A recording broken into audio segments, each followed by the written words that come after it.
News. We all know how important sleep is, and a new study out today shows Americans just are not getting enough of it. A new Gallup poll shows that we're sleeping less and also reporting higher levels of stress. The majority of adults in this country, 57%, say they need more sleep and would feel better if they got it.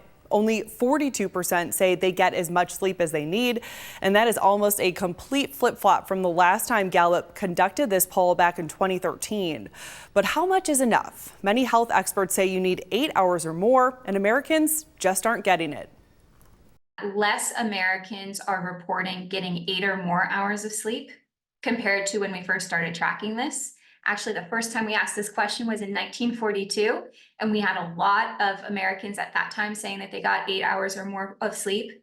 And then on the other side, we're seeing more Americans report getting 5 hours or less of sleep. So that's up to about 20% of Americans today are saying they get 5 hours of sleep or less. This could be a part of a decline in how Americans are both feeling about their health and how their actual sort of the quality of their health is in the country today. And there was one group of people that showed the biggest negative trend when it comes to sleep and stress, and that was women under 50 years old.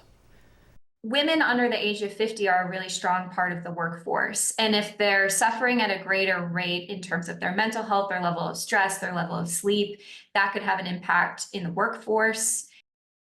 And another point that Dr. Fiorini wanted to point out was that people in the Gen Z group who reported that they do get enough sleep were twice as likely to say they were happy compared to those Gen Zers who said they didn't get enough sleep. So definitely a little bit of a correlation there. Sleep is